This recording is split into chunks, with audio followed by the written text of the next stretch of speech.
has informed a collaboration she's done more recently. So Kathy, why don't you introduce your colleagues? Thanks to everyone again, and I look forward to listening in myself. Take it away, Kathy. Okay, thank you so much, Matt. So we're going to divide this hour into two parts. The first half hour, we'll talk about a pro-am collaboration where student journalists worked with NPR on a project. And so joining us for that discussion are Bob Little.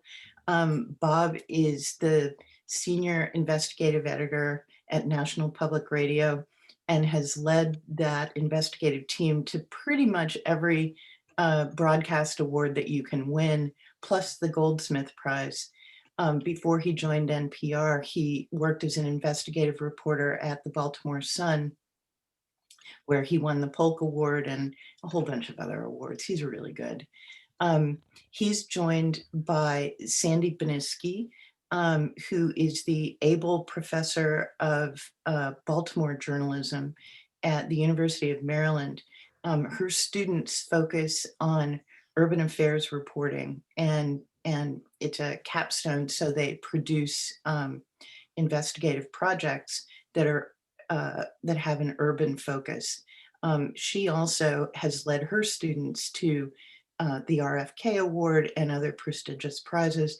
Before she joined the University of Maryland, she was the deputy managing editor at the Baltimore Sun. You may see a pattern here. Journalism is a small world. And then the third person on our first panel is Sean Mussenden, who's my colleague at the University of Maryland's Howard Center for Investigative Journalism. Sean is the data editor for the Howard Center. Before that, he led the data bureau for Capital News Service, which is part of the University of Maryland Journalism School's teaching hospital approach, where students learn journalism by doing stories that are then distributed by the Associated Press around the state of Maryland and sometimes beyond. He's a terrific data journalist, in part because he worked previously as a reporter in the Washington Bureau, for a Florida newspaper, and also in Florida. So he knows how to connect the data to the questions that you need to answer to do good investigative work. So today what we're going to talk about is the first project that the Howard Center did. It was, as I said, a collaboration between NPR, our students at the University of Maryland, and Wide Angle Youth Media in Baltimore. We spent the summer documenting the fact that as the globe warms, it's going to hit poor urban neighborhoods harder. And poor urban neighborhoods also are typically home to people who have pre-existing conditions. That also means that they will get sicker as it gets hotter. So the University of Maryland started by focusing on Baltimore, and the data that we put together, we shared with NPR. NPR then turned it into a national investigation. So Sean, where did this idea come from, and how did the Maryland team come together to work on it? So the genesis of this project started with a conversation between my colleague Krishnan Vasudevan, who's in addition to being an academic, is a really gifted journalist as well. He and I were inspired by this idea of using low-cost, custom-built sensors, little pieces of technology to gather data to power an investigative project. There's been a few news organizations that have, in the past 3 or 4 years, started to experiment with these tools, and we thought that was cool. So we were looking for a story that would allow us to do that. So in some early conversations, we originally kicked around the idea of using these temperature sensors to look for violations of rental laws in Baltimore City during cold snaps.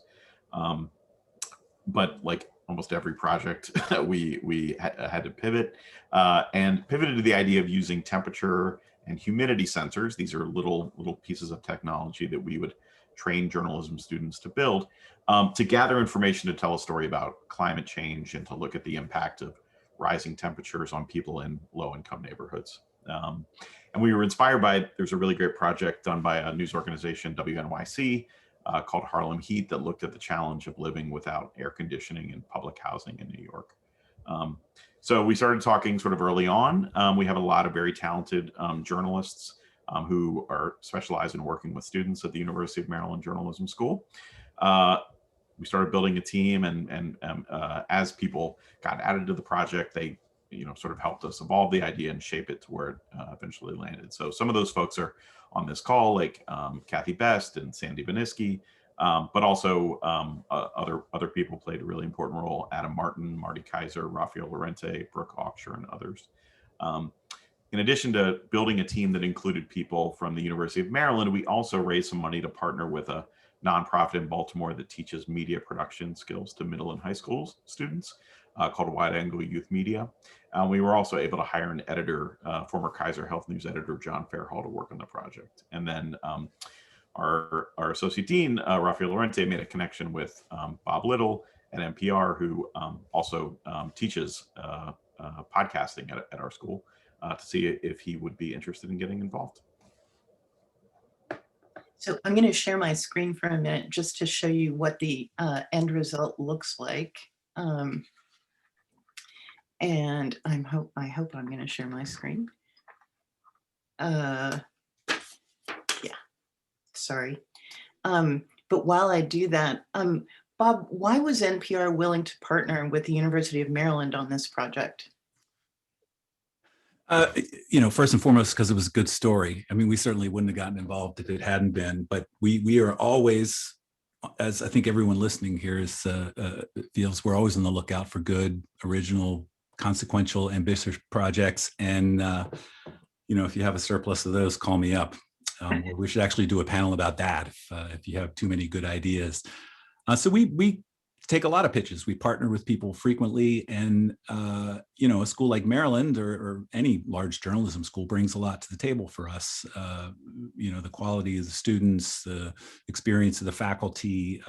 Maryland has a team that's quite a bit larger than NPR's investigations team. So it brings a lot to us to partner up with someone like Maryland. And Maryland in particular, as you've already figured out, we have a lot of personal relationships, and I mean like the relationships that all people of my age in journalism have these days, and that a lot of us worked together at newspapers in the past. But we also have a history of working together. We know that Maryland is a partner that we trust and that shares our values. So, at the end of the day, collaborations like this are just a huge force multiplier for NPR or for any other newsroom, and we do a lot of them. We try to always have one with Maryland going, partners like ProPublica and Frontline and the Marshall Project. We have our own correspondents and data analysts and researchers, but the truth is we can only go all in on a handful of projects this large and this ambitious at any given time. And a collaboration like this, we have to be willing to fail on some of those. So if we have more of these going, and again, like a force multiplier, as I said, it just gives us more irons in the fire and more opportunities to deliver this kind of distinctive journalism. That's great. Sandy, the data in this case showed that a neighborhood in Baltimore called McElderry Park was one of the city's hottest and also one of its poorest. How did you and your students get people there to talk to you when many residents wouldn't even put an air conditioner in their window because they were so worried about their safety? And then I've got a follow-up to that too. So what we've learned from previous collaborations, the Baltimore class previously, for example, had collaborated with Kaiser Health News in Washington, also headed by a Baltimore Sun alum, John Fairhall at the time. And we knew that from that collaboration, which was on healthcare inequality. This was the summer after the Freddie Gray death in Baltimore. We knew that finding the best people was just meant going to the neighborhood and talking.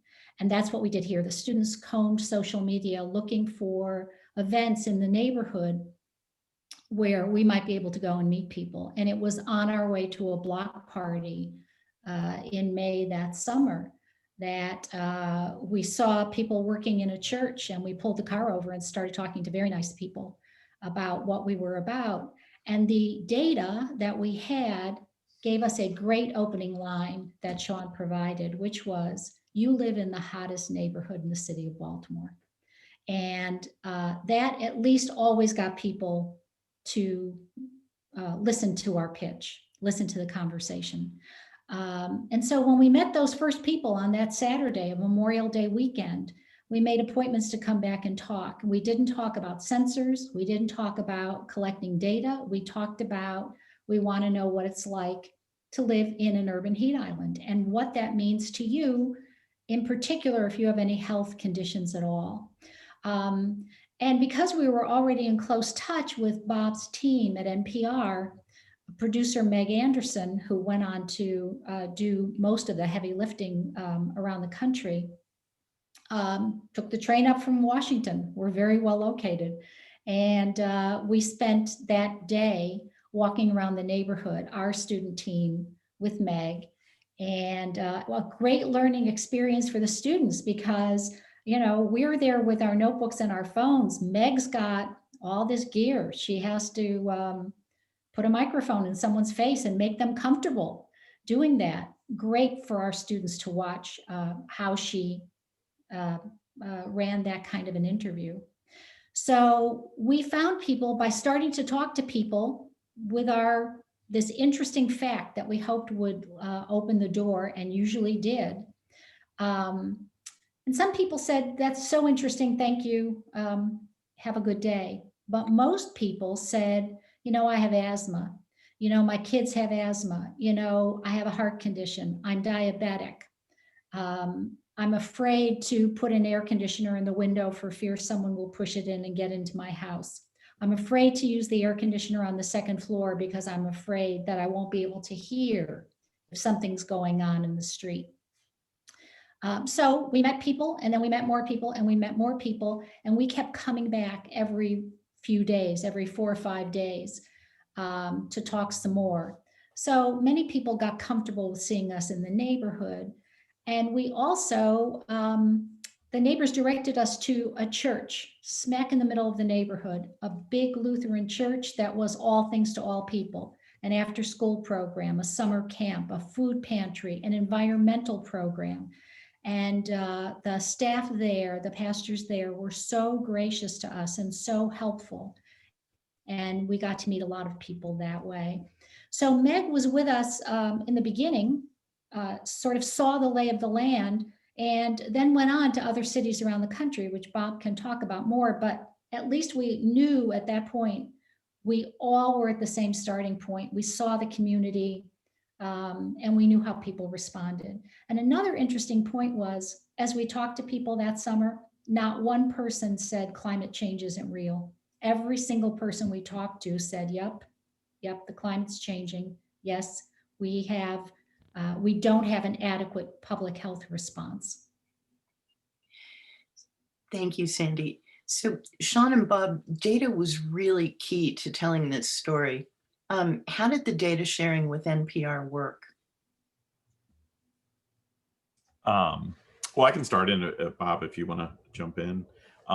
So yeah, I mean, you know, this, like a lot of the projects we do, was extremely data driven. We used more than a dozen discrete sets to data sets to tell the story. I'll talk about one. So a central finding of the project was that in cities across the country, the hottest neighborhoods also tended to be the poorest neighborhoods, and that was likely to worsen as climate change continues to drive temperatures higher. In Baltimore, we were lucky to have this really unique data set gathered by some researchers that had sort of micro block by block level ground temperature collected from station wagons that drove all over the city on one really hot summer day. And then we mashed that up with census data to look at that relationship between poverty and heat. We did not have that same level of information in every city. And Sean McMinn, who's not on the call, but at NPR, who was working on Bob's team, he developed this really smart system to extract similar information from terabytes of remote sense satellite data in nearly 100 cities. And both of us use that finding as a key thing in our story. So Kathy, I think, is sharing the screen here. This is a graphic that Bob and Sean's team developed, looking at heat on one side, poverty on the other side, or levels of income. For me, the thing it really speaks to in these collaborations is it's really important to have sort of all parties having really discrete things that they're doing, but letting everybody use the results of those discrete things to strengthen the final story product. That's right. I mean, Sean Mussenden is an excellent data journalist, and working with him is a big benefit of us doing a collaboration like this. But at the end of the day, I'm responsible for what NPR produces, and we have our own data journalists, and Sean McMinn on my team, the ability to have him work side by side with the University of Maryland and Sean Mussenden was just huge. I mean, they were able to be more creative and faster and more nimble than we would be otherwise. And at the end of the day, we all were comfortable with the conclusions that we produced, and it worked great. I want to do it again, Sean. Me too. So, Sean Mussenden, can you talk a little about, Sandy made reference to building trust with people. Part of that was convincing them to let us put heat and humidity sensors in their homes. Could you talk a little about what the data from those heat and humidity sensors allowed us to do? Yeah, so ultimately we ended up placing about 10 of these little heat and humidity sensors that work on a platform called Arduino. It's a sort of kind of group of technology. And what it did is about every 10 minutes, it would take a temperature and a humidity reading. So we were able to, have this really unique picture of what it looked like inside of people's houses in the summer. Some had air conditioning, some didn't. Some had air conditioning only in one room, but not others. And there were some really striking findings from this. One thing to note is that we weren't gathering enough information really to use as a, sort of statistically significant study of temperatures across the city. These were storytelling devices that allowed us to really put some precision on people's lived experience. So the graphic you're looking at here is from a sensor that was placed inside of a woman who lived in McElderry Park named Stephanie Pingley. This sensor happened to be in one of her kids' bedrooms. The bedroom did not have air conditioning. And each data point is a reading of how hot it was inside the house on any given day. So there's two lines. The red line is the temperature outside. So you can see circled there on July 19th at about 8 o'clock. The outdoor heat index, that's a function of temperature and humidity, the feels like temperature, was 102 degrees outside. Inside the house, it was the heat index was 113, so about 10 degrees hotter. This didn't totally make sense to us, but we talked with some, materials engineers and people who understand sort of the urban built environment, and said that, yeah, when in the summer, indoor places are often slower to cool down than outdoor places. So the temperature had already started to dip at night, but the form stone, the brick, the materials, it just held on to the heat and kept it inside. So we thought this was a really powerful example of, just the degree of suffering that people in houses without air conditioning were facing. And that particular location, the kids who were sleeping in that bedroom had health issues too, so it just made it worse for them. So for all of you, what were the biggest obstacles you had to overcome in the collaboration, and how did you do it? Or maybe there were no obstacles. Beyond teaching journalism students how to solder and build sensors, that was probably our biggest one. You know, one thing I will mention is, you know, it is critical to figure out, you know, who's doing what on these projects, and that sounds kind of obvious, but you know, if everybody tries to do the same thing, you're going to get in each other's way.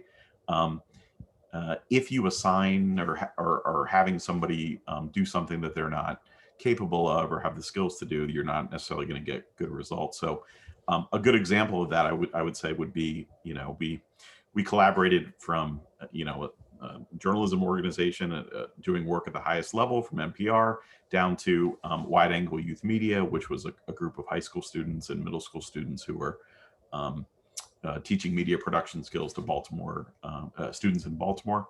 You know, we found things for them to do that were right within their wheelhouse. You know, they didn't have a lot of advanced journalism training. They weren't capable of writing complex enterprise stories like some of our students were, but they were incredible photographers, and we recognized that early on, and that's really what we sort of said, you know, go hard at that. That's your role in this project. So I wouldn't say that this was an obstacle avoided. Sean, very early on, this collaboration started, we just tracked back that we talked with NPR in October of 2018. And Sean, you and John Fairhall and Krishnan and I think talked that in April or May before that. And there were, as you've heard, a lot of moving parts. And in the second panel, you're going to hear about many more moving parts.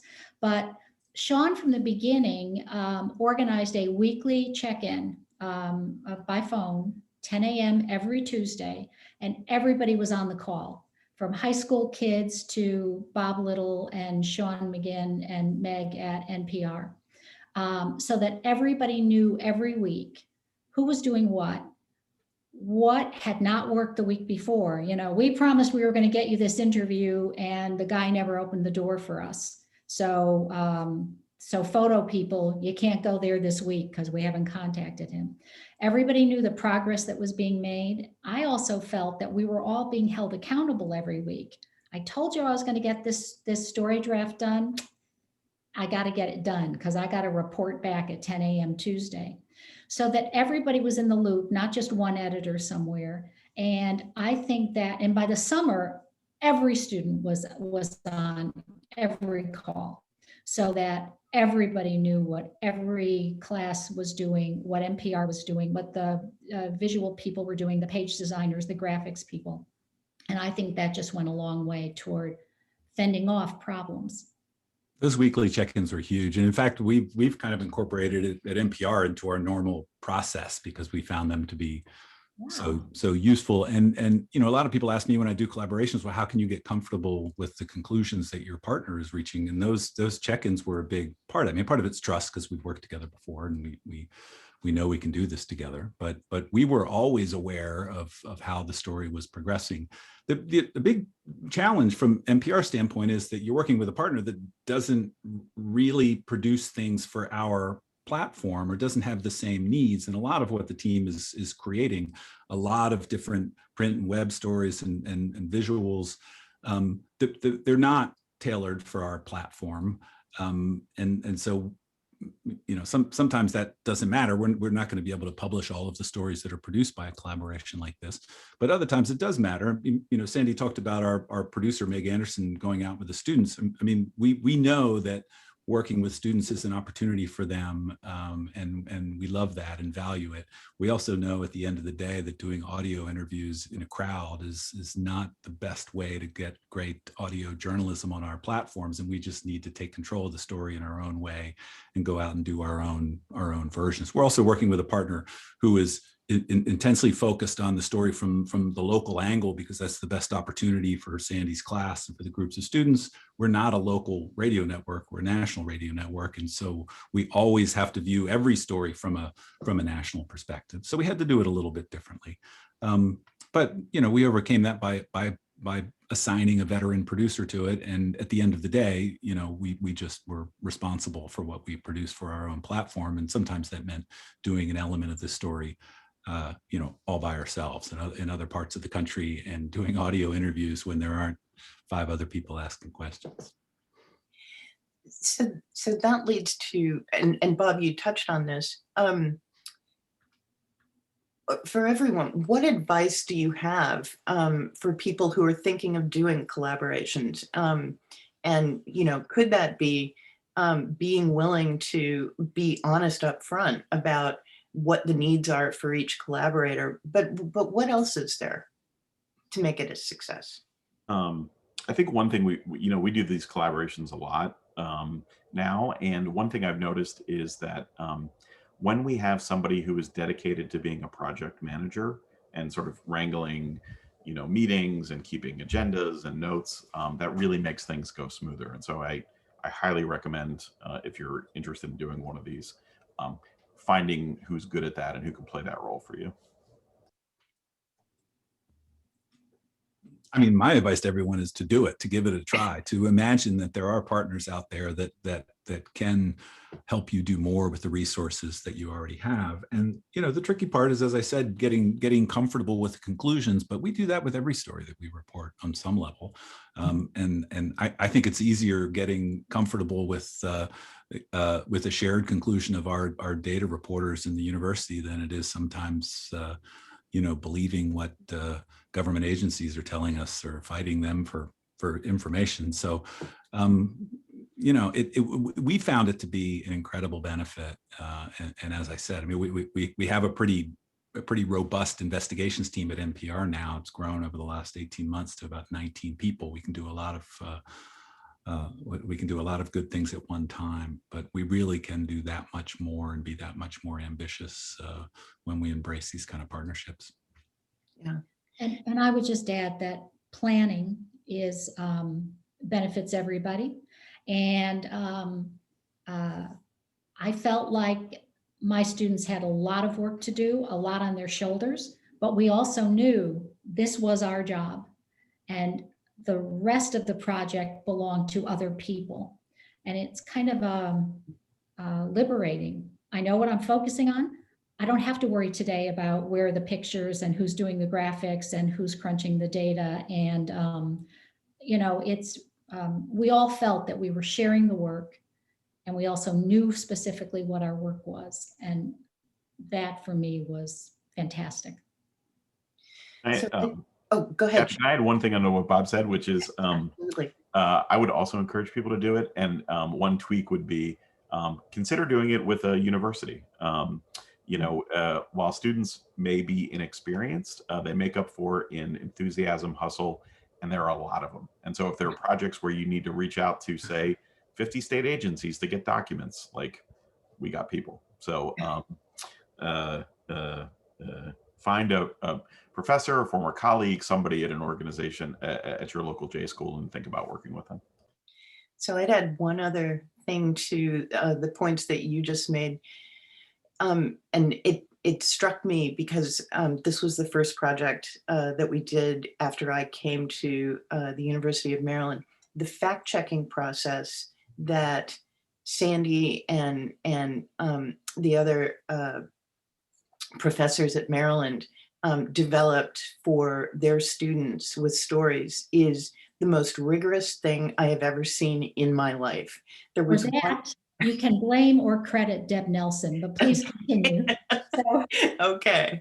But anyway, for the story that we did for Code Red on the role of trees in keeping neighborhoods cooler, that story alone had, Sean, correct me if I'm wrong, but the students had to check 370 separate facts in just that one story. And that process of going back to the original source documents, calling the sources that you've talked to and making sure that the quotes are accurate. I mean, it was stunning. Including making them drive to Baltimore to confirm that a tree I said was dead was actually still dead. I'd forgotten about that. Yes. But if you're thinking about doing collaboration between a professional news organization and a university, that's one of the ways that you can develop that trust, because we know that our reputation lives or dies on the accuracy of our work. And if we provide information to NPR or any other professional news organization that has an error in it, we're done. So make sure that that's built into any collaboration that you have with the university. And then I just underscore communicate, communicate, communicate. So thank you. Thank you, Bob, Sandy, Sean, and you guys are welcome to hang around as we move to the second piece of this hour, where we talk about multiple university collaborations. Oh, go ahead. Kathy, can I throw one more plug out? Yeah, of course. We still have lots of these sensors, and we developed a bunch of software to and tools to help people work with the data. If anybody listening to this is interested in doing a localized version of this, reach out to us. Great. And that's a good reminder. SPJ is going to post contact information for all of us. So if you have follow-up questions, please shoot them our way. I wish we had time for a Q&A right now, but I don't think we do. So that's a great way to ask about the centers.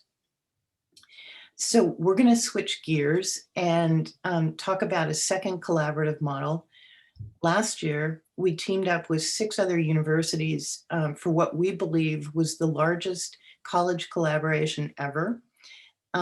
We focused on the root causes of homelessness, and it turned into a year-long effort that we called Nowhere to Go.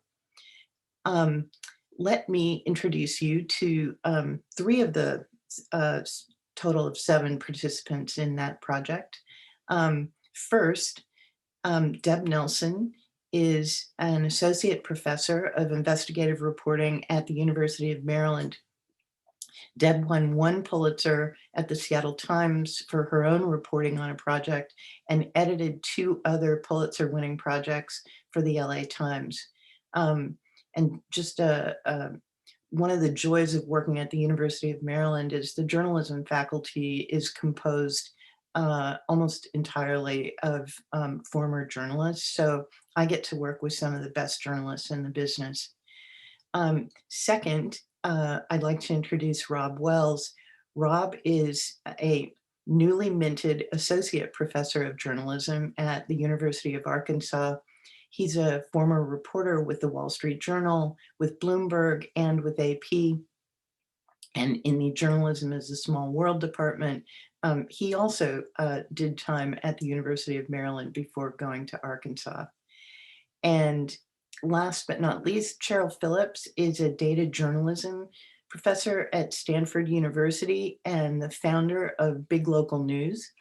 She formerly worked with me and with Deb at the Seattle Times, where she was part of the Pulitzer team for breaking news coverage.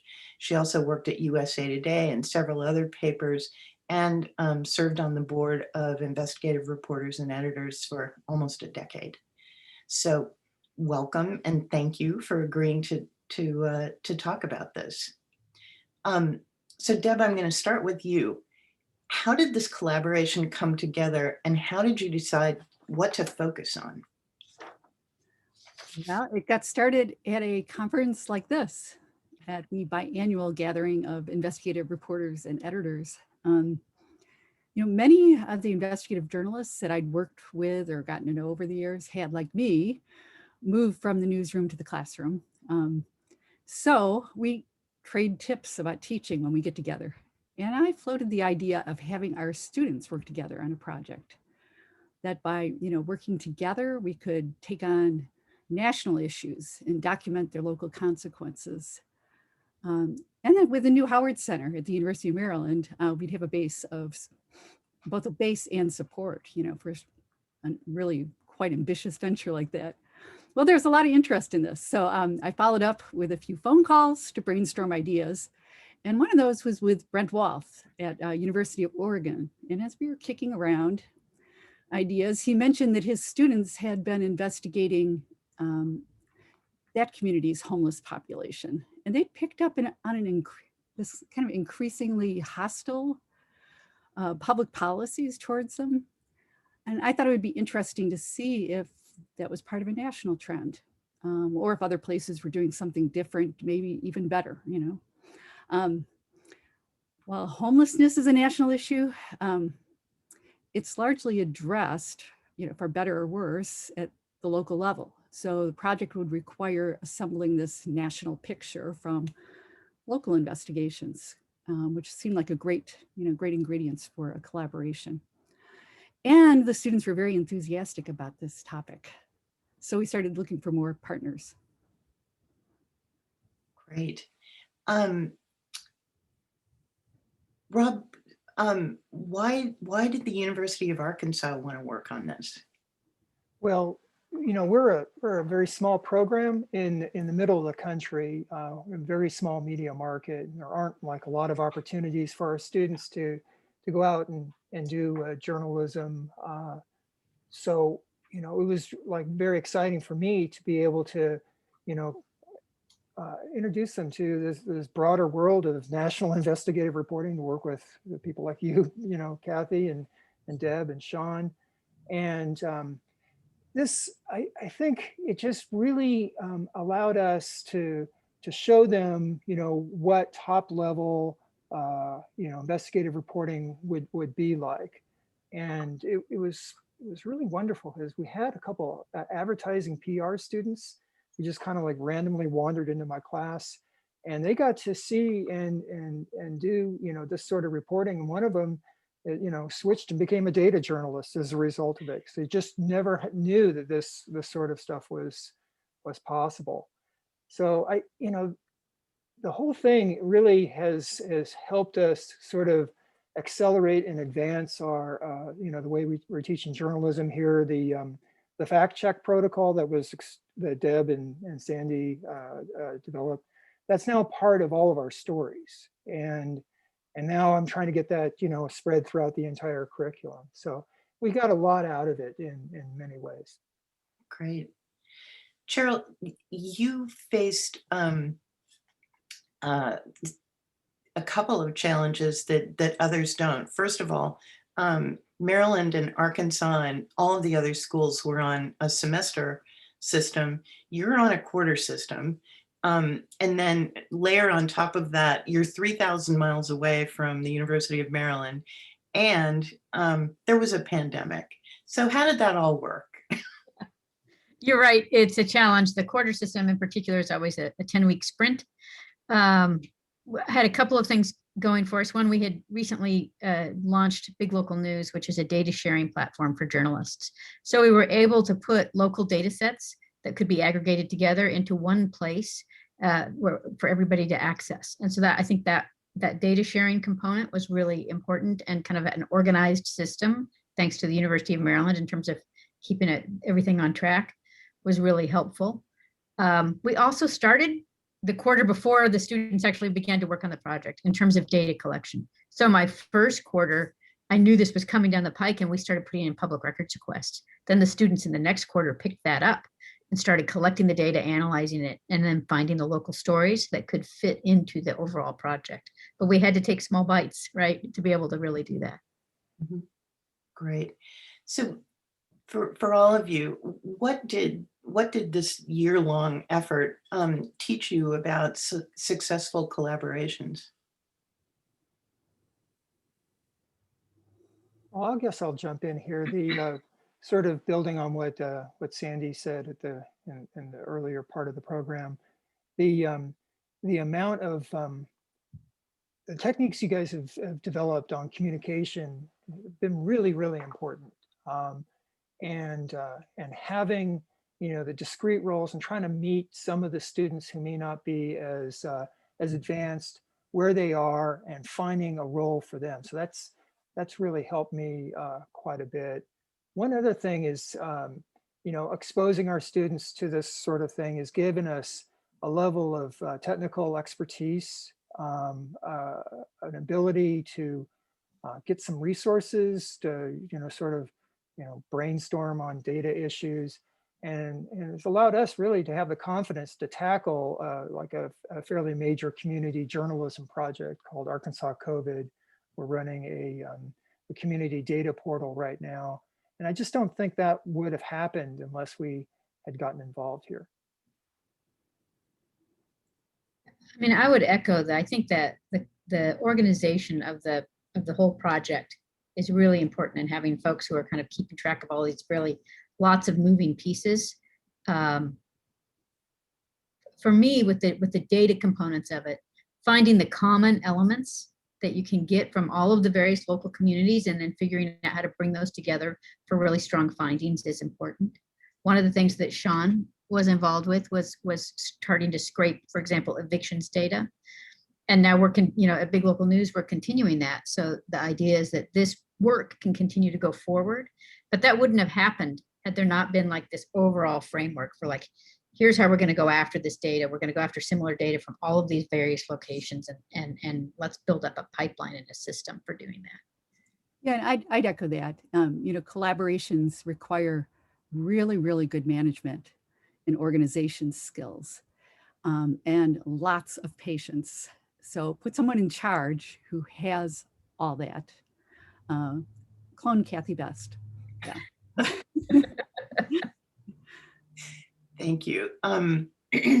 So Deb, toward that, the reason this collaboration happened is because when we were going to the Scripps Howard Foundation to convince them to create the Howard Center at the University of Maryland, you and Rafael Lorente put together a document pitching what the Howard Center would do. And one of the key elements that you included in that was collaborations. So why did you do that to me? Yeah, it was my idea, but I was, but I could not have carried it out. But yeah, I thought we could tackle more ambitious projects and at the same time extend the mission of the center beyond our campus. Mm-hmm. Kind of from sea to shining sea, that preparing the next generation of journalists and doing great journalism. And better prepare the students. Collaboration is now SOP for investigative reporting. I mean, it's how our craft survived the industry upheaval. They have got to know how to collaborate for their own future as journalists, and right, not to sound too dramatic, but for the future of our democracy. One other quick, more practical point: collaboration allows our J schools to pool our resources and talents. So like on the current project we're doing, my students go to Rob for help on investigating companies, and to Cheryl for help setting up a survey tool. And we're there for their students. So. Actually, your students have been in my class for the last week. Yeah, it's really neat. There really isn't like a lot of boundary here. If there's a question on some aspect of R or scraping, I'll just say, hey, go talk to Nick. He's one of Sean's students. He knows what's going on. And and we have another person who's our point, on open records requests. She's in charge of that. Go take care of it. So it's not only you have the benefit of these incredible professors like Cheryl and Deb and Kathy, but these students, there's a lot of peer interaction going on in these collaborations, and that seems to actually be getting stronger as time goes on. Mm-hmm. I think this time we had some of the students in charge of the learning how to manage the project, which is really cool. Can I add that collaboration saved the eviction project? Yeah.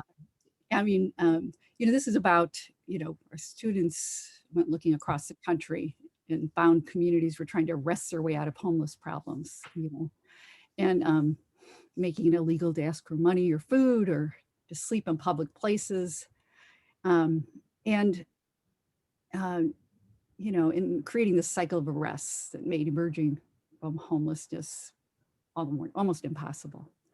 And, one of our students found Kenneth Schultz, a 71-year-old retiree, through a court data analysis, and tracked down tracked him down in a Florida Kmart parking lot. And, you know, over 9 years, he'd been arrested like 96 times for trespassing. Spent 1,000 days in jail and I think it was, what was it, $40,000 in fines, Sean? Most of that for sleeping outside. Yep. And so, but just moments after we found him, after Ryan tracked him down, the pandemic hit and the music stopped and all the students had to come home. And suddenly we had big restrictions on the reporting we could do. I mean, everything was, you know, thrown up in the air. But because we had this collaboration going, you know, we were able to, we each had a piece of the puzzle, and we're able to put it all together. You know, we had interviews with homeless people, and somebody else had, you know, been able to go in and into the courts and do an analysis. And we each were able to put all that together into a, you know, a good national picture. And we wouldn't have been able to do that if we hadn't had a collaboration. Mhm. And, you know, I'll just add that with the evictions part of it, I mean, that really has led us to some forward kind of facing work that I think will enable even more journalism as we build out kind of pulling in court data on evictions and other types of things, right? So, so the work that we are doing with these student kind of collaborations in these cross work, you know, across all of the universities will build up some resources that journalists everywhere across the whole country can use. And I mean, I think that that's a huge impact in addition to the stories. I think so too. So Robin, Cheryl, the Howard Center published all of the stories on our website, but and you can see them here. So, you know, Dignity Village was the University of Florida's contribution. They did a narrative and news story on the dismantling of an encampment in Gainesville, Florida. But let me use encampments as an example. So we looked at how cities across the United States were dealing with tent cities that had grown up around, in their homeless populations where people could not find any place else to live.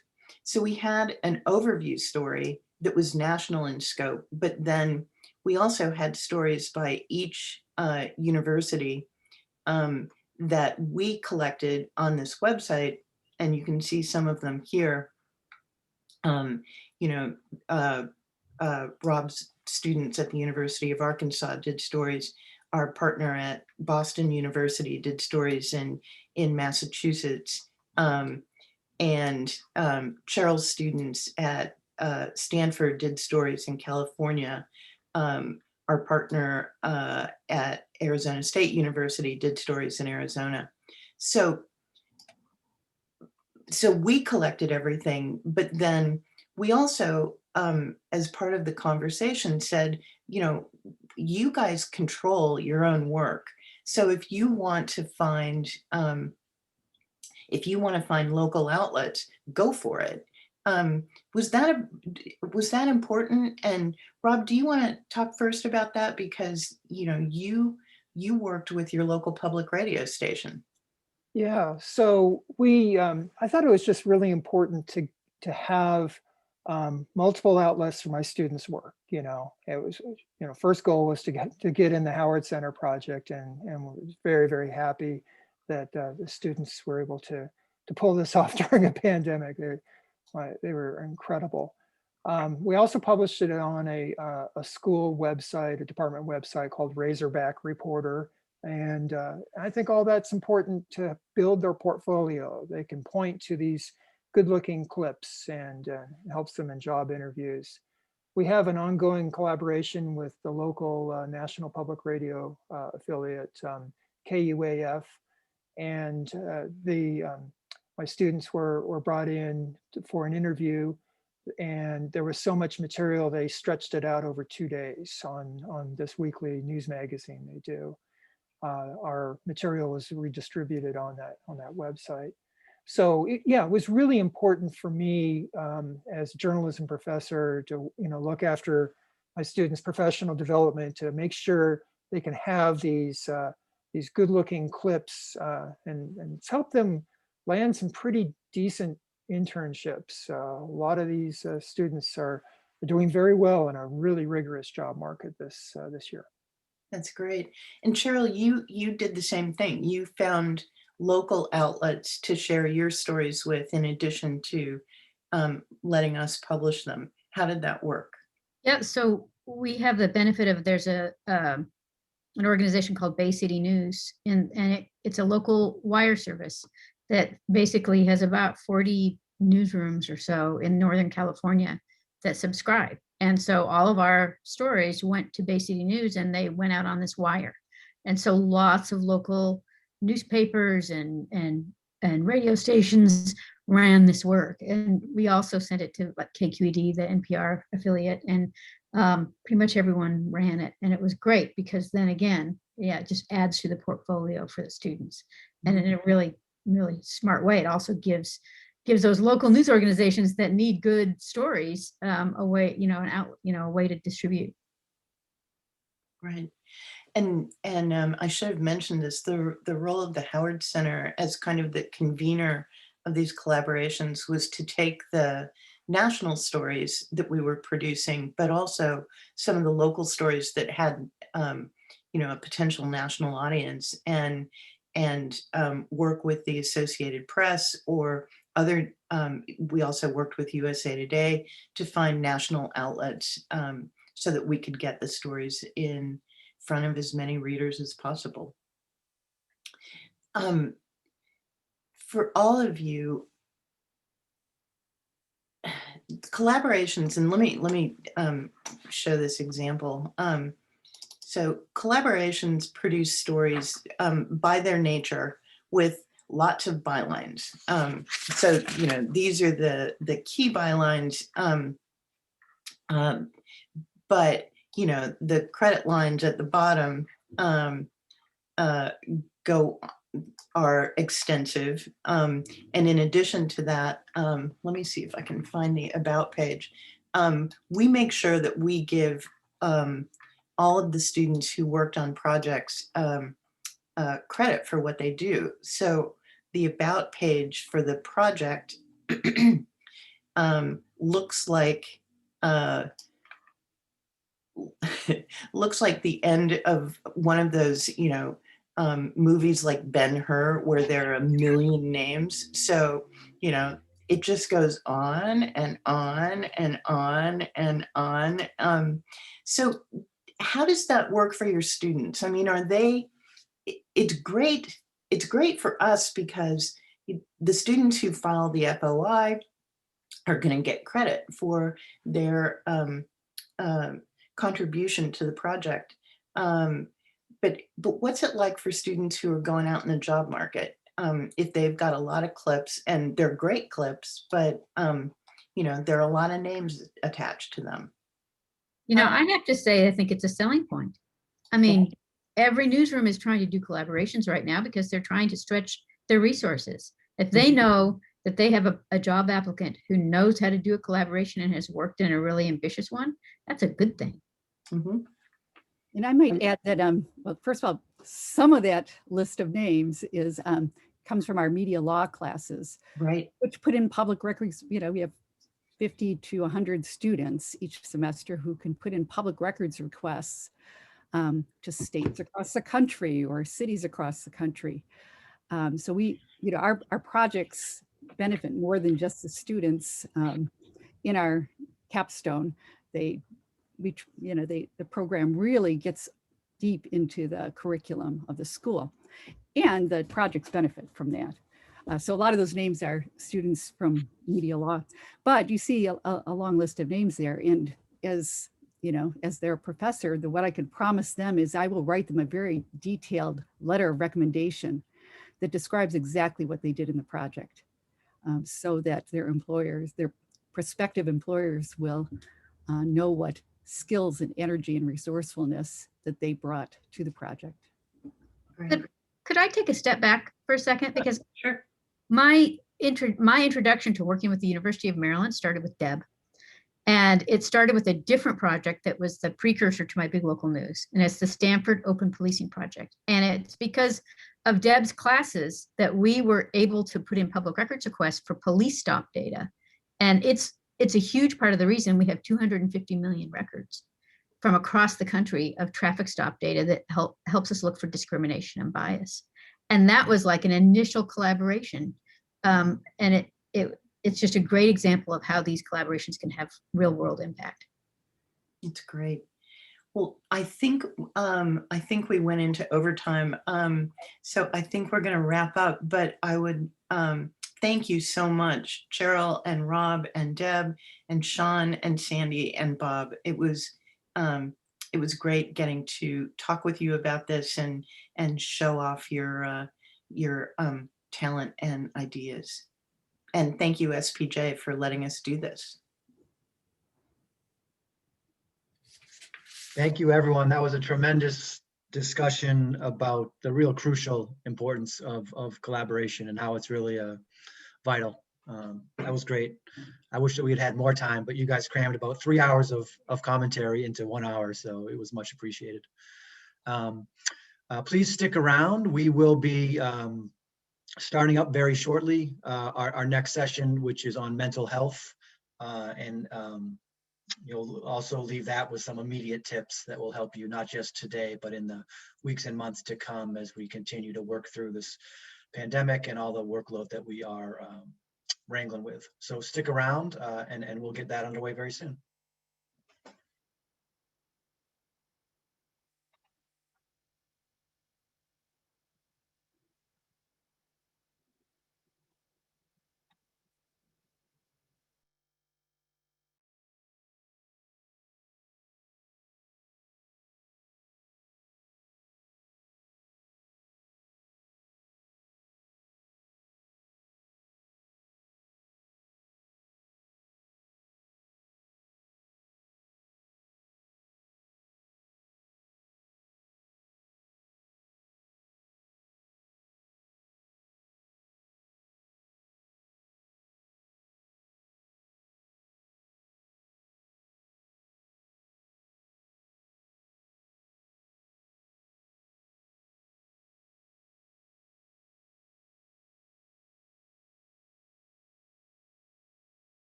Hey, everyone, get settled in and we'll start in about a minute.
Okay, why don't we get underway? Thanks to everyone who joined us for the last hour. That was an insightful session on how we got the story. And for those of you who are just joining us, this is going to be an important hour. It's been a hard year for us for a lot of reasons and a lot of different ways, starting with the pandemic and working through the racial justice reckoning that is sweeping the country. So I know it's been a hard year, especially for journalists of color. Thank you everyone for taking the time today.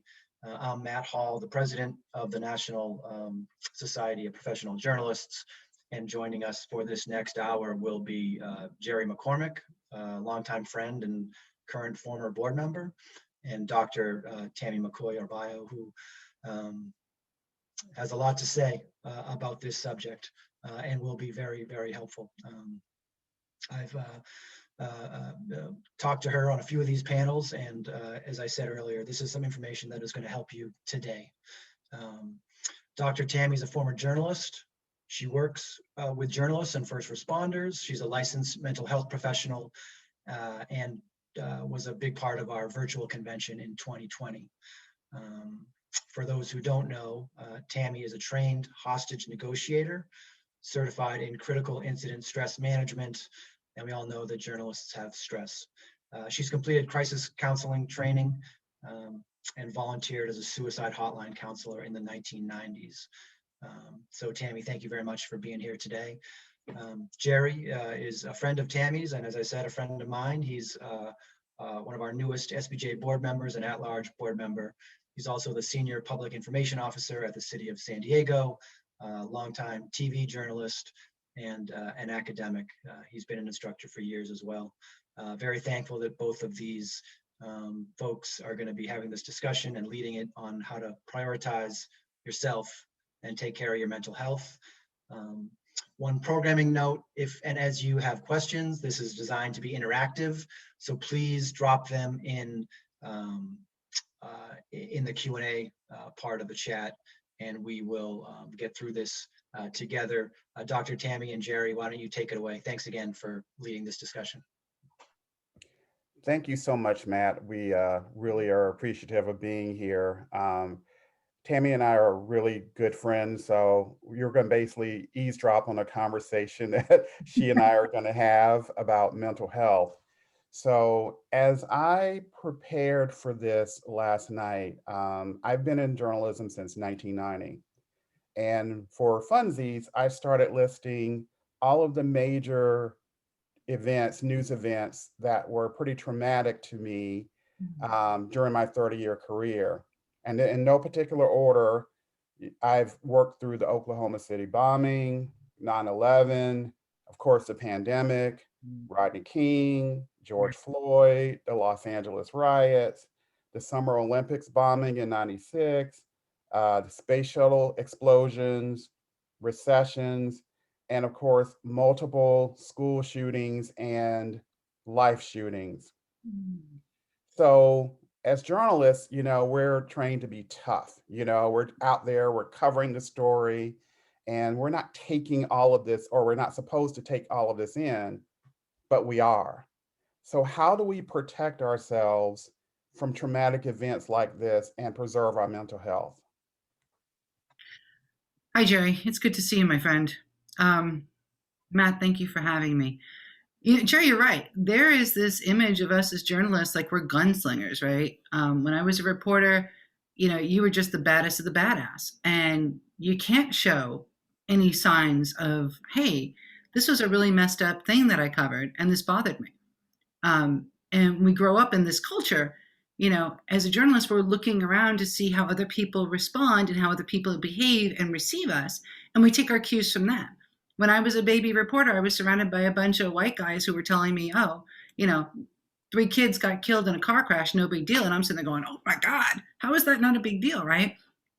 But we learned very early on in our journalism career, you got to suck it up and rub some dirt in it and keep on going. And there's something messed up with you if you don't take that attitude, right? So that's what we learn, and that's how we develop. And your point is incredibly well made. How do I protect myself? Because stuff is going to happen, and it's not going to be pretty. It's not going to be good. And I think the simple answer is we have to learn to create a foundation for ourselves of how to be healthy. And I don't mean that in the mamby-pamby, like, let's all sing Kumbaya. No, I mean, we have to prioritize, like, I have a crazy job and it is a stressful job and I'm exposed to trauma. As a result of that, there are certain things I have to do for myself. And I say that as an ex-journalist or former journalist who is now a doctor who responds to chaos, mayhem, and catastrophe for a living. There are things I have to do as Dr. Tammy every single day in order to be able to show up and do my job and take care of other people. And I would submit that journalists would really benefit from taking that approach of, I got to put on my armor every day, right, to go out there and deal with not just the craziness of the outside world, because the world is just 8 kinds of crazy right now, but the newsroom. Let's be honest, newsrooms are not kumbaya, let's all hug a tree, feel good about ourselves. Newsrooms are competitive, they're snarky, they're political. They can be just as damaging, if not more damaging to our well-being than dealing with the pinheads we have to deal with in the outside world. So when you got to put that armor on, right, that armor doesn't come off until you're out of the newsroom and you're at home and you're in your happy place. And for some of us, maybe home isn't even that happy place. So having a strong foundation is really kind of what I want people to take away from today is how to develop that foundation and how to take care of yourselves to prevent burnout, stress, compassion. I mean, you're never going to prevent stress, but how to cope with it. Okay, so let me take a step back. So we're using the term mental health. Yeah. What exactly does that mean? How do we protect our mental health? Mental health isn't just about up here because the brain is connected to the rest of the body, right? So mental health is about taking care of yourself physically, psychologically, physiologically. Because when you and I experience stress, there is a physical reaction that the body has to it. And it starts with the brain because the brain controls everything. But we're talking about your mood, your ability to sleep, your ability to interact with the world, your ability for your body, your heart, your lungs to respond appropriately to situations. So I want you to protect your health, and mental health affects the physical health. So Ellen, I do see your hand, and just a reminder, if you all have questions, if you could put it in the Q&A, that would be awesome. We're going to allow the last 20 minutes for questions, so just keep that in mind.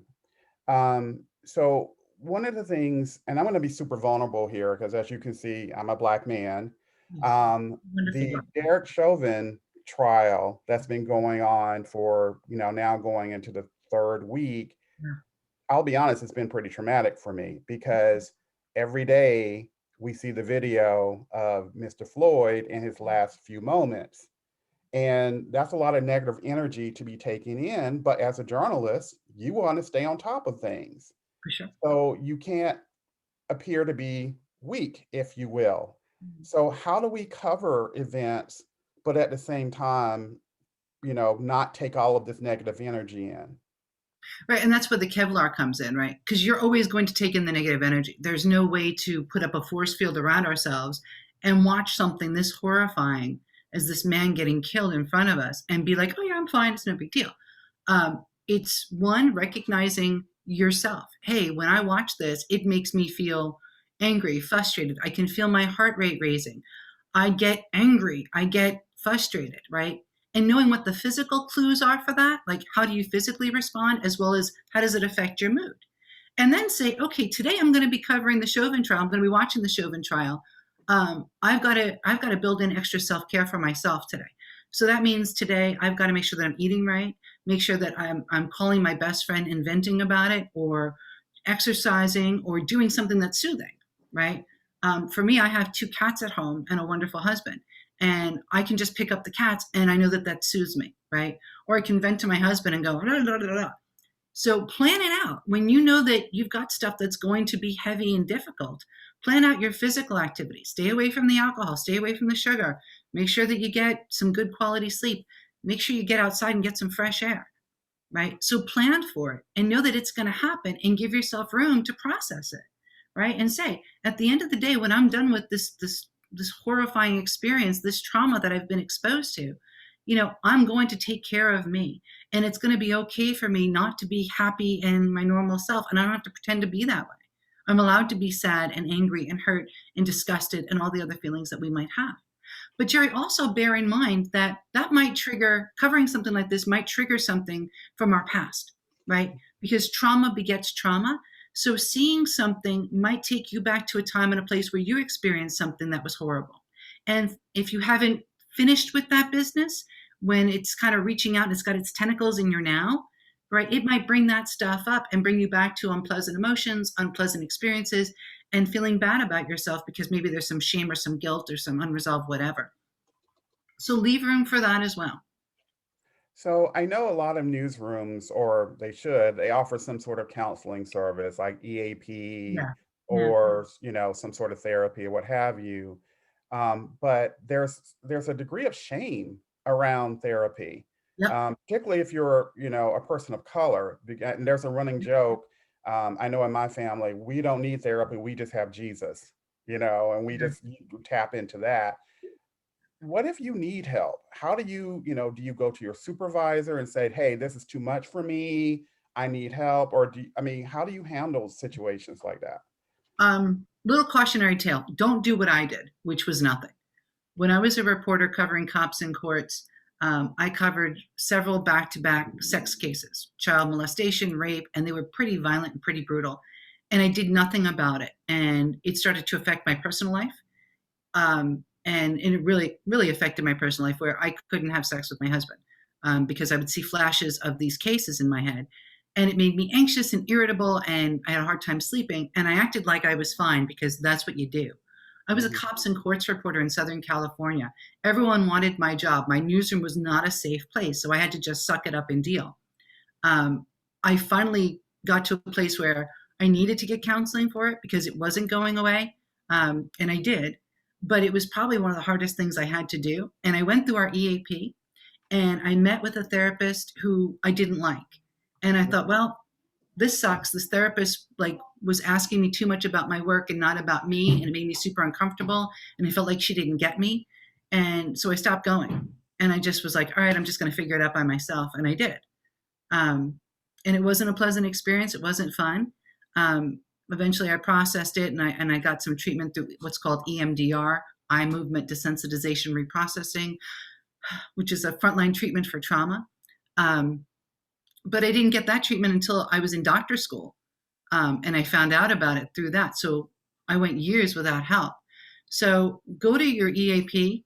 If you feel safe in your newsroom to talk to your boss, that's great. A lot of us don't feel like you have to talk to your boss. If you don't like your EAP clinician for whatever reason, fire that clinician. The DART Center is doing its pilot program. They just started up with some therapists teaching them about dealing with drama and journalists. And I met with a bunch of clinicians, I think it was last week, who are in this program, and they're going to do amazing work. So if you need referrals through that, we can help you through the DART Center and see if there's any referrals we can provide for you. You want to go through your private insurance, that's great. Psychology Today is another resource. Psychology Today is like the Facebook page for psychologists. And you could look up all their specialties and who's near you and how much they charge. So those are some really great places to start, but please don't ignore those symptoms. Don't ignore the difficulties of sleep, the changes in your mood, the feeling, just like the case of the efforts, I like to call it. Don't ignore it, and don't think that you have to rub dirt in it to be okay. Know that it's okay not to be all right, and to take care of yourself.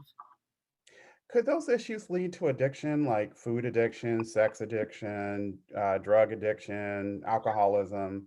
Well, I mean, look at the way we look at alcohol in this society. Like journalists, the stereotype of journalists is we're all in a bar, talking about our work together and getting hammered after a tough day at the office. Like that's the stereotype I grew up with. And when you work in a culture where you can't talk about your feelings, right? Because you got to be a tough guy, you got to be a badass, right? And drinking is the most socially appropriate drug we have. Sugar being the close second right now, right? Both of those things we can use to eat our feelings, to drink our feelings, to not feel anything, to numb out, right? Of course, porn also. We're seeing an increase in porn use throughout the country. Because why? Well, watching porn makes us feel good, because sex makes us feel good. And it's readily accessible in a way that it's never been before. So yes, all these feelings that we don't cope with in healthy ways, we can find unhealthy things to do. And it can also lead to problems at the workplace, like insubordination, right? Taking things from the office that you shouldn't, abusing sick time, right? Or getting so hammered that you can't come into work because you're too hungover to go in the next day. So it can really affect all those domains of your life. Switching gears, let's talk about the pandemic in the last year. This has been unprecedented. They say it's like once in 100 years that something like this happened. And I think a lot of us we're tired. Let's just be honest, we're tired. Every day we're out covering, who died today, how many people got vaccinated. And, it's just gotten to the point where we internalize this. How do we, and again, I know I keep asking the same question in different ways, but with something like this that seems to be, never ending, how do we center ourselves? How do we, make sure that we're okay? And it's a great point. Because the pandemic has taken away from us some of the things we've used to do our self-care, like travel, like going to restaurants, like seeing people. We found ourselves in this bubble. And a lot of us journalists are not like stay in the house, do nothing people. So it's acknowledging what is and really staying present focused. And I'm going to go back to mindfulness here. Mindfulness in its most essential pieces is the art and science of staying focused in the moment and controlling what we have in the now, right? So it's not about what's going to happen in 10 minutes, 10 weeks, 10 months. It's about staying here. The problem is that when we're anxious or depressed or we're perfectionistic driven people, it's really hard not to see 10 moves ahead. So I want to challenge everybody to really, really engage in mindfulness, learn about mindfulness. And it's attached to Buddhism. And if you're not into the spiritual stuff, that's great. But mindfulness in its most essential piece means stay here and focus on now. And for some of us, that's really hard. Learning mindfulness for me was a big old pain in the butt. But it's as simple as putting your nails on your hand and feeling that and focusing on that sensation and not letting your brain squiggle on to the 15 other things. Right. So mindfulness will help reduce our anxiety, make us feel less depressed because we're not worrying about the future. We're not thinking about the past. We're staying in the now, which is what we can control. Right. So if you're sitting here going, oh, I'm so bored, I can't go anywhere, I can't do anything, woe is me. Right. Switch it around. Okay, I can't do X, Y, and Z. What else can I do? What else do I have control over? Where can I be grateful? All right, there's air in my lungs and I don't have COVID and I have a job and a roof over my head. There are days where an attitude of gratitude makes all the difference. And I don't mean that in a mamby-pamby kind of, oh, feel good about yourself. I mean, look at what you have, right? For as much as we want other things in life, whether it's materialistically, achievement-wise, we can look and say, I have great friends, I have a nice place to live, I'm healthy, there's hope. Right. And bringing it back to its most essential pieces is kind of going to get us out of our heads and into a state of, okay, I do have something to be grateful for. I do have a reason to feel good about myself. We're all navigating this pandemic and we don't know what's next. And that's super hard, right? Because I had 3 trips to Europe planned and they didn't happen. And I'm finally just like, can I go to a restaurant? Can I go back to my office? What's going on? We don't know. So it's learning to be comfortable with the uncomfortable. And we as journalists are kind of uniquely prepared for that because every day we go to work and we don't know what's going to happen, right? And those are some of the best days at work. So if we employ that sense of hey, I don't know how this is going to play out, but I'm excited to see what's going to be next because maybe it's going to be really great, right? That's a choice we make in our head. What about, okay, so a lot of us are working from home because of the pandemic, or hopefully we're working from home because our employers want us to stay safe. I was thinking the other day about, people who are single Yeah, and they're pretty much isolated. I mean, right, except for a couple of Zoom calls, a couple of right. phone calls here and there. How do they, keep their spirits up and remain focused and, have a healthy mental life? Sure. Great point. I think we all saw that when the pandemic started, adoption rates for animals went through the freaking roof. Like our homeless shelters for animals emptied out. And I think a big part of that was a lot of people were home and they were by themselves and they got pets. Huge fan of pet therapy. And I mean that in a therapy in air quotes.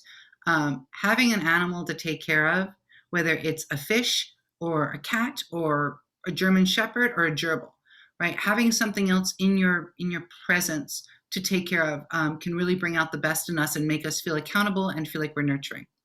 If you're not a pet person, get some plants. Have something that you have to nurture and take care of. Have an accountability group with your friends or your family.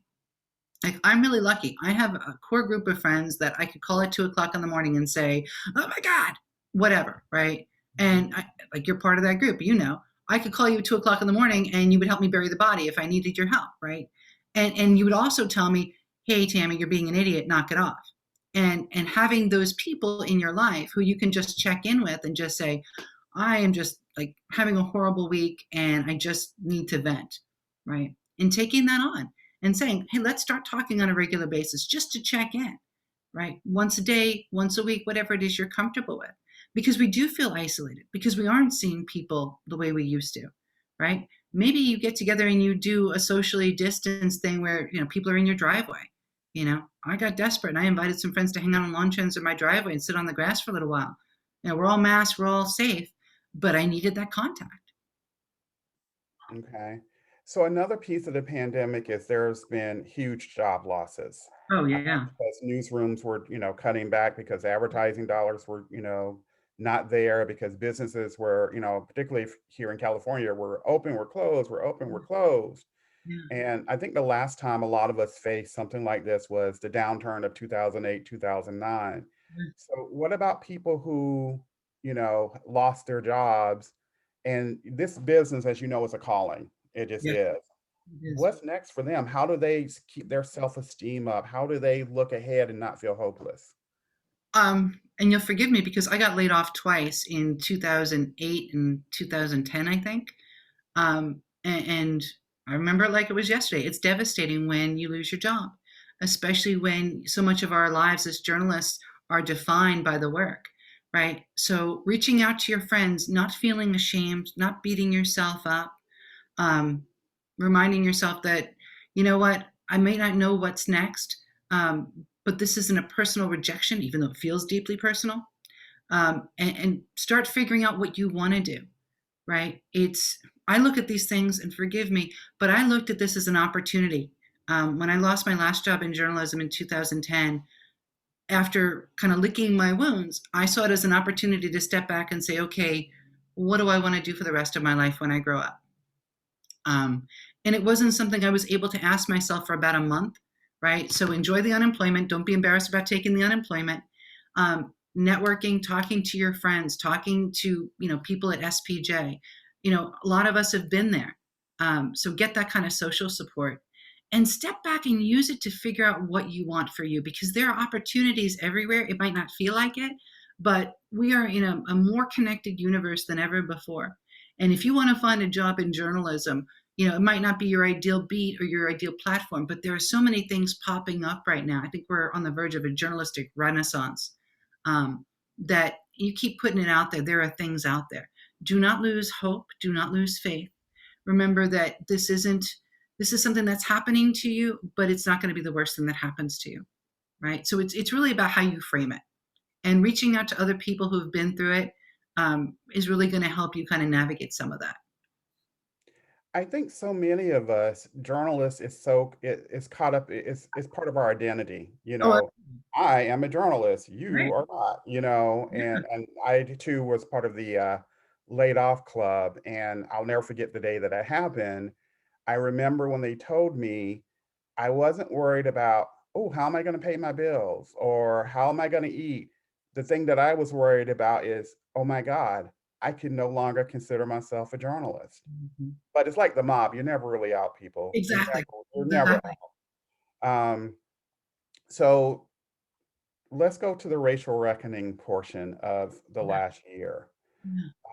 I've had some very awkward conversations with my fellow journalists about coverage of race and mental health in particular, particularly, with the George Floyd situation. How do we make people understand as people of color, and maybe, you're a white woman, I'm a person of color, and you and I have had this conversation, but I want to share it with the rest of the group. How do we make people understand our pain around issues like this? I'm so glad we're having this conversation again, Jerry, because in part, the only way we can let people into our inner lives is to tell them, right? There is no way I'm going to understand your experience based on my experience. So when you share with me what's happened to you, right, and you tell me how painful or how ugly it was, that gives me the opportunity to take it in and to determine what to make of it, how to make me feel. Can you ever make somebody truly understand if they don't want to? Absolutely not. All we can do in life is talk about our experience and share how this made you feel, what you think of it, and what you expect from the other person. Hey, I really want you to know this about me. Like, I had this experience and it was, horrible. And I need you to know that when these things happen on TV, it brings me back to that, right? So when you talk from the heart and you talk about how something makes you feel and you connect it to these other things, you're welcoming people into your inner world, right? And it's a privilege for them to go there. However, let's not expect that people are going to, 1, understand it, 2, take it in, or 3, be, cool about it. Some people might just be like, oh, whatever. And recognizing that not everybody looks at the world the same way as we do. So choose those people carefully, the ones that you open up to and share with. And when you share these things with people, recognize that they might be uncomfortable, not because they're pinheads, but because we don't talk about race in this society. We just don't do it. Well, we do it, we just do it really badly. Let me put it like that. So start to be the change we want to be by putting it out there and saying, when you say that, it really drives me crazy because, as a Black man, here's how that makes me feel, right? And it's not about you or them, it's about sharing this experience and being okay with being awkward, right? Someone's got to take the first step in it. But we have to talk about this crap, just like we have to talk about other important things. And we have to get over the, oh, I don't want to make you uncomfortable, so I'm not going to talk about it. We're in a post-racial society, which we're not, right? We need to be uncomfortable and we need to put that stuff out there. And we need to teach people. Teach people by our own experiences is usually the best way to go about it. Okay, so switching gears, I don't want us to be doom, despair, and agony on me. I hear people say, I just want to be happy. I just want to be happy. What does that mean? How do we find our joy, especially in times like this? Where do we find it? Where do we go? Can we go to the store and get it? What's going on? How do we make ourselves or allow ourselves to be happy? Well, happiness is a choice, if you ask me. And I'm looking away from you because I'm going to pull up a picture. If I can. So this is my disco hits. I'm really bad at this stuff, right? This is my happiness. I had a really long week this week, and I was traveling, and I was cranky, and I got up this morning, and I was still cranky, and I'm like, I do not want to be in this headspace. I do not want to be Cranky Bear on a Saturday. So I put the disco music on, and for me, I can't listen to disco and not get into a good mood. How long that mood's gonna last? Negato, no negato. So have a plan. When you are feeling bummed out, what are the things that make you feel happy, right? Maybe it's reading a book. Maybe it's talking to a friend. Maybe it's playing with a dog. Maybe it's going to YouTube and watching videos of cats. Think about the things that bring you that rush of joy, right? And then focus on the healthy ones. But it's also what we say to ourselves, right? Our self-talk. If I got up and I was a cranky bear this morning and I said, well, you deserve to be cranky because you're a horrible human being, that's not going to get me anywhere I want to go. It's going to dig me into the tunnel, right? So come up with some positive self-talk. Yeah, let's make me happy, right? What can I do to make me feel good? Because I deserve to feel good, because this is the day. This is the life that I get to live, right? Don't look for the external to make you happy. Don't rely on property. Don't rely on materialism, because those things will fail you, right? Start within, right? Look at what you love about yourself. You know, you're a beautiful, powerful, wonderful guy who has a heart the size of Montana, right? Focus on those things that you know to be true. Happiness isn't something we can ask other people to give us. We have to find it in ourselves. And sometimes we got to push ourselves to be happy. Fake it till you make it is real, because it's true. So try it, right? For those of us who are driven by achievement, who are driven by, accolades from other people, it's going to be a rockier road, right? External is never going to give us all the time the steady what we need. So find it in you. Find it in things that make you feel good. Find it in your music. Find it in your art. Find it in, building a garden in your backyard. Find ways to make you happy that other people can't touch or take away. Because when stuff hits the fan, right, friends might waver, work might waver, loved ones might waver, your cat might waver. But if you have go-tos, no one can take that away from you, and you can control how you feel. I heard years ago something that kind of stayed with me, which is you can't give away what you don't have. Mhm. And so for me, I try to make, I try to find happiness every single day. Some days I'm more successful, some days I'm not. Of course. What about people who suffer with depression and other mental health issues? How do they find an even keel or, feel good about themselves? Self-esteem is a work in progress for a lot of us. And there's this fantastic workbook that I use with my clients. It's called the Self-Esteem Workbook. I'm a huge fan of it because it works you through exercises and builds you up. So that's one piece of it. Exercise, because the endorphins, the neurotransmitters that exercise gives us, the sense of accomplishment.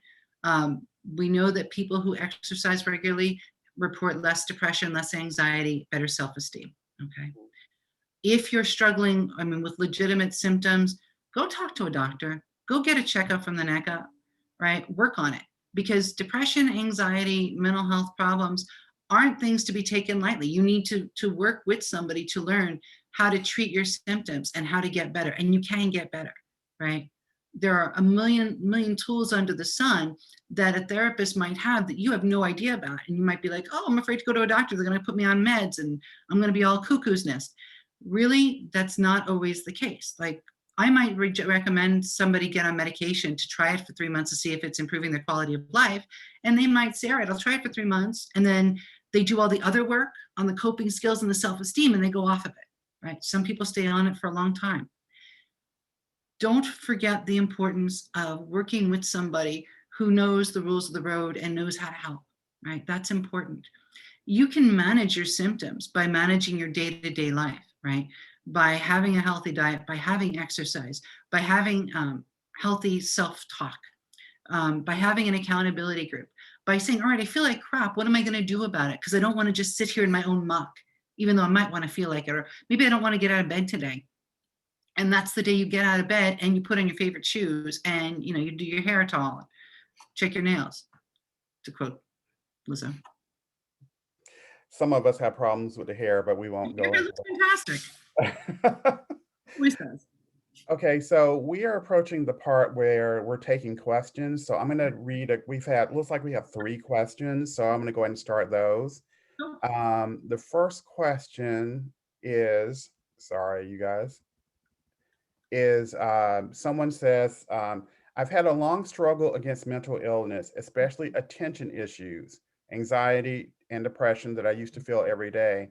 This semester I had a week after week where it just hit me like a hurricane. I am overwhelmed, no therapist, little friends, and my schedules I keep trying to make fall apart. I feel okay, happy sometimes. I'm just wondering, what do you do when you still have the same external problems?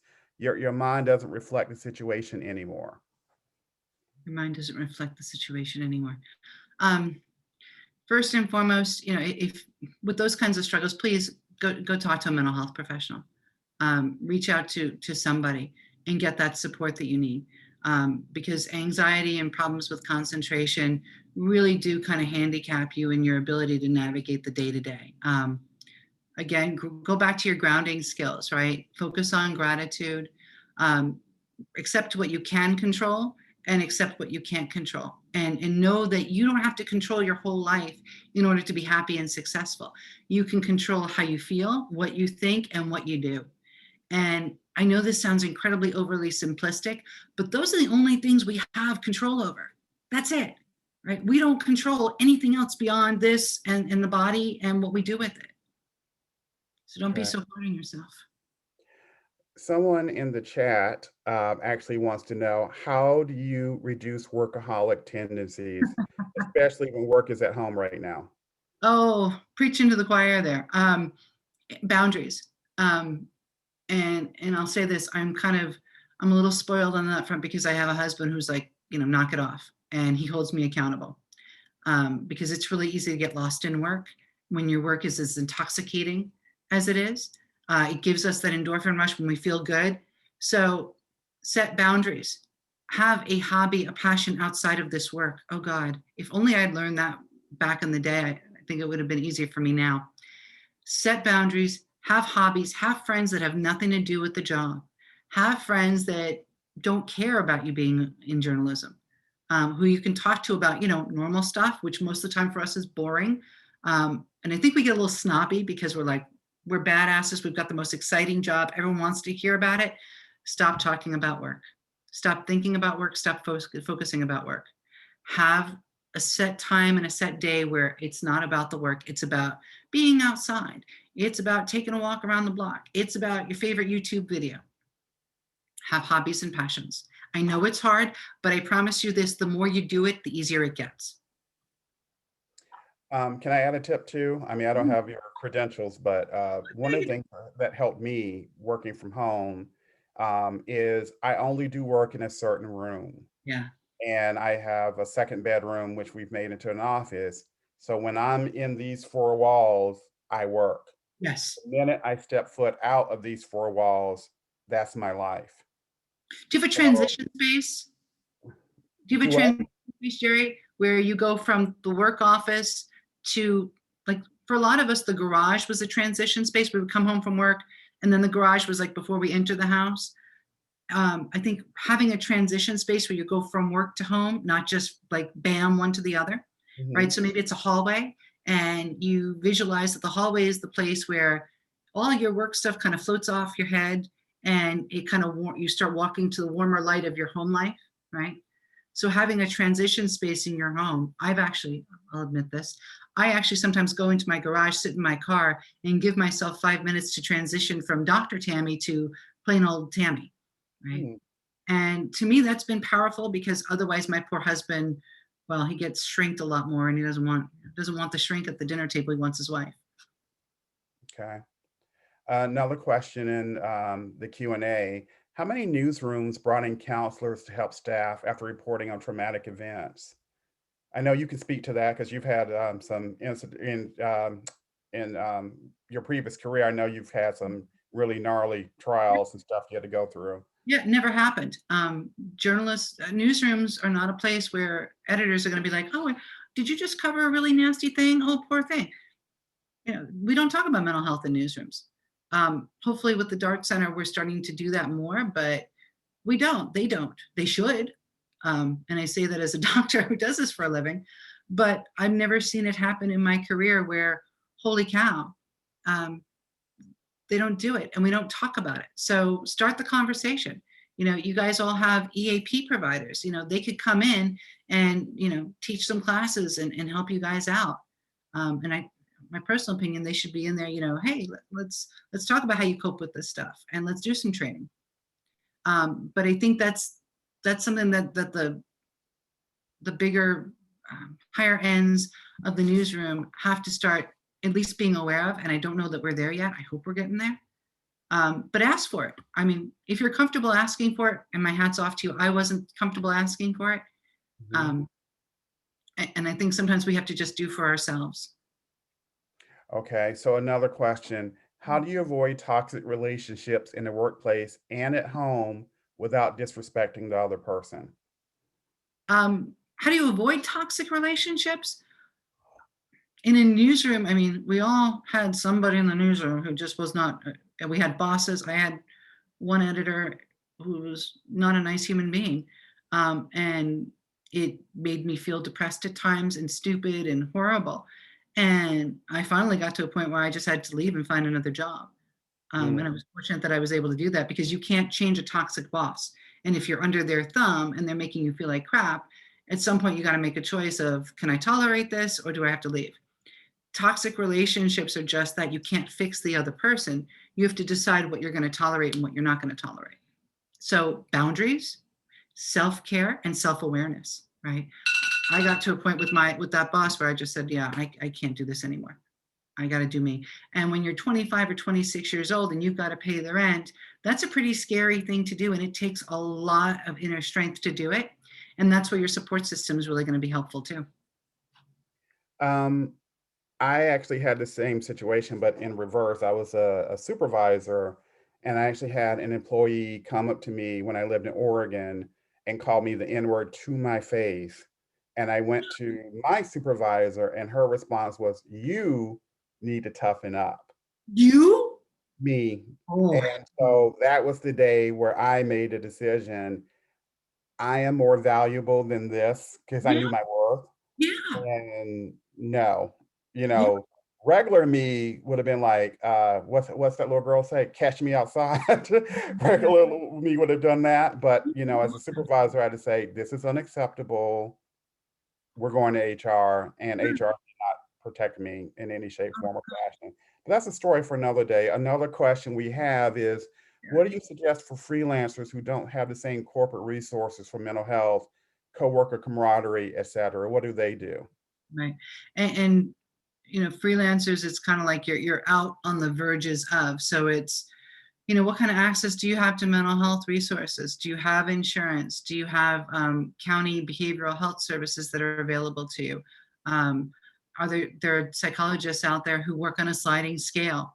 The closer you get to the people in a newsroom where you're associated, that might help you too, not just professionally, but personally. But you've also got SPJ network, right? So network, and have those group of people as your accountability team, as your camaraderie. There are local chapters available to you through SBJ and NABJ and other associations. Use those resources that are available to you. As you get to know your editors and the reporters where you're doing more or less of your freelancing, try and engage with them socially as much as you can. Some psychologists do work on a sliding scale, or mental health professionals. Use those resources as well if you don't have the insurance to cover it. Okay. What about volunteering? Someone in the chat says that volunteering actually helps with the minds. Sure. So, should we volunteer? Because I know we're busy. A lot of us are just grinding 24/7, 365. Do we have time for that? Should we do that? Part of my faith practice is that we have to give back. And my faith, it really places an emphasis on doing for others. And I'm comfortable because I have time and resources to do some volunteer work. And there are certain places where I tell them, you call me 24/7, I'm there to help anytime. And that gives me back. I get fed back from that.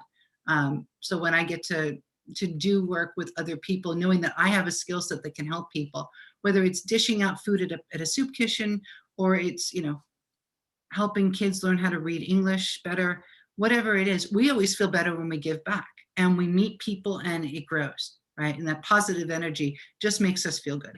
So yeah, if you have the time and the resources, absolutely volunteer. So we have roughly about 8 minutes left in our session here.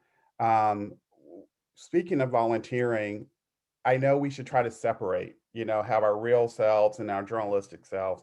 What about volunteering for journalistic groups like SPJ or, the other affinity groups? Would you recommend that, or would you say, yeah, do something else to kind of just give yourself some, separation? I don't think there's a wrong way to do it. I think you need to decide for yourself, right?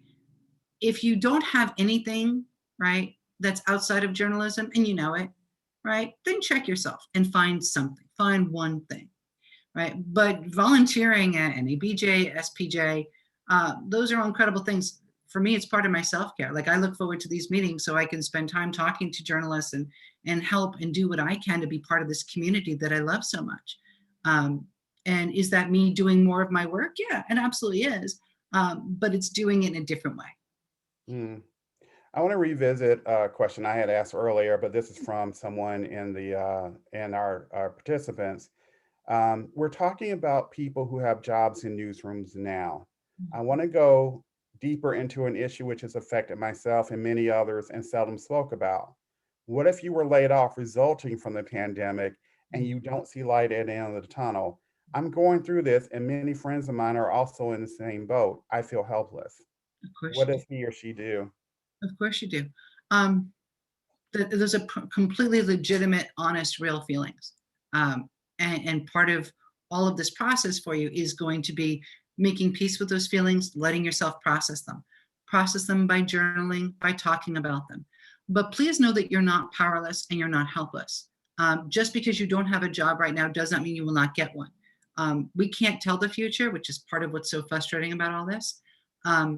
But focus on the things you have control over. So with you and your fellow colleagues who are going through this, okay, let's be an accountability group where we meet once a day to talk about things. Then we meet once a day to strategize about what are we going to do today to empower ourselves to find other work, right? What are we going to do to improve our network? What's one thing I can do every single day to increase my network, whether it's being on LinkedIn or being out there in social media, right? Make a list and hold yourself accountable every single day, because it's really tempting after you've been laid off. And I'll take it from my own experience, where you don't want to get out of bed. You want to sit on the couch and watch bad movies and cry and just feel all that, right? But the minute you start taking steps to do things to further this, right, you're going to start feeling a little bit better, and you're going to stop feeling as hopeless as you are. And I totally understand that feeling of hopelessness, because something you love was taken from you. And when we're robbed like that, it's horrible. It's horrible, but it's not the end of the story. I'm living proof of that. Jerry's living proof of that. Yep. We've been there, right? I say this as honest as I can be with you. I felt like crap for about 3 months, and that was 2008. Here I am in 2021, and my life is completely different. The only thing that's the same is my hair color. And if I hadn't gone through that, and I hadn't been forced to tackle some of the emotional stuff that I had to tackle, I wouldn't be here with all the things that I've been blessed by God to have, the friends, the situations, and all of that. I can honestly say getting laid off in 2008 was the best thing that happened to me, even though at the time it felt like the absolute worst. And I'm not saying that to make you feel good. I'm saying that to you to let you know that there are people who get through it and survive. So don't give up on yourself. And thrive. And thrive. Yeah, you thrive, yeah. Carol Lees, I see you have your hand up, but it would be super helpful if you could post it in a Q&A so I can see what you want to ask. While you're doing that, Tammy, let me ask you this really quickly. Yeah. Can we suffer PTSD? Of course you can. Of course. Okay. Serious trauma that happens to other people, right? Trauma that happens to other people can affect us just like it happened to us. Watching the planes go into the Twin Towers, effectively affected a lot of us and gave us symptoms of PTSD. It's called vicarious trauma or secondary traumatic stress. So that's absolutely real. And don't feel like you're being a drama queen because you're suffering because of the suffering of others. We suffer from compassion fatigue. We suffer from PTSD. We suffer from secondary traumatic stress. And as I said earlier, there's this terrific treatment out there called EMDR, eye movement and desensitization reprocessing. EMDR.com, great resource. If you think you're struggling with PTSD or secondary traumatic stress or trauma, maybe from being bullied in high school or anything that runs the gamut, EMDR is a front runner treatment for trauma. And I really encourage you to look into it if that's something you're struggling with. Okay. So can I chime into something you said earlier? I want to revisit the person who said that they're feeling helpless right now because they've been laid off from the pandemic. you are not helpless. You really are not. You feel like it right now, and it sucks that this happened to you. But at the same time, I think being a journalist, you're a warrior automatically because you're a fighter. And, things look bleak right now, but trust me, the sun will come out tomorrow, the sky will be blue, and water will still be wet. And we still will have love for you, whoever you are. So the thing you need to know is SPJ is a great resource for you. Don't be ashamed, to tell people I got let go, I got laid off. I mean, it's happened to a lot of us in this business. If you've been in this business for a while, things may not work. Very few of us have the career that we set out to have. And then sometimes a detour can be great. At heart, no offense to any broadcast people, I still am a newspaper person at heart. That's where I spent the lion's share of my career. But then I got laid off, and then I got into this wonderful career of broadcasting, won an Emmy, met some really good people, learned a lot about myself, and now I'm in public relations. And so being nimble, being flexible is part of this. And like you said, sometimes you just have to step back and go, okay, so this is over. What is my next chapter? What am I trying to do? Absolutely. So whoever you are, know that we have love for you and you got this. We have 1 minute left, Tammy. So any final thoughts for our group about protecting their mental health, what they can do to uplift themselves? Final thoughts. You're amazing people. Don't forget that. Do not sell yourself short because of what's happening out there. Reach out when you're struggling. Reach out to me, reach out to Jerry, reach out to SPJ, reach out wherever. You are not alone, right? We have a wonderful group of people. We are a wonderful group of people. The journalism family is an amazing group. Take care of yourself. Don't lose hope. Reach out. Take care of yourself. All right. So on that note, we have reached the end of our time. So I guess I'm throwing it to Baleen now. Is that correct? There you go. Okay. Baleen, you're on mute. Thank you so much, Jerry. So, Dr. Tammy, I am so grateful for all of your kind words and important advice. The job of journalists is so difficult, not just because of the work that's being done, but also because journalists are protecting our democracy, right? So one of the foundations of our democracy in the United States is the First Amendment, which SPJ protects and defends. And this means protecting both freedom of the press and defending freedom for the journalists to do their jobs. And that job, as we know, is not just reporting the news, it's also helping people to make sense of the world and to be engaged with their communities, right? And we know that the health of our communities depends on community members being civically engaged, just like the health of individuals depends on each of us being engaged with others and also with our own needs. So Dr. Tammy McCoy Arbayo, I was listening to your comments and you just gave us so many great tips to invest in our own mental health and our own well-being. And I'm so grateful to you for that because self-care is really, really important. And I would just go on to say that self-care also includes self-understanding. It includes self-acceptance. And Jerry, your example of quitting that job, self-care includes self-respect. And it also includes self-celebration. So that's what we're going to do here next. And as y'all know, SPJ presents annually the Mark of Excellence Awards, honoring the best in student journalism.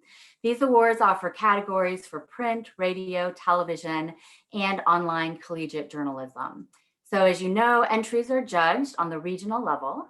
First place regional winners advance to the national competition, and most are recognized at their respective regional SPJ conference. National winners will be showcased on the SPJ website. A Best in Show, also called the MOE Award, will be given for the overall best entry among all national winners. The MOE will happen in the late spring. Winners will be honored at the virtual Sigma Delta Chi Award celebration on Saturday, June 12th. Today, the regional MOEs will be conducted by each regional coordinator at 3:30 Eastern Time. By now, y'all should have received your unique Zoom link for these regional celebrations. So now, let's take a little breather for self-care. Let's reflect on the great advice that Dr. Tammy gave us. And then we'll tune in about 30 minutes to connect with others in your region to celebrate excellence in student journalism.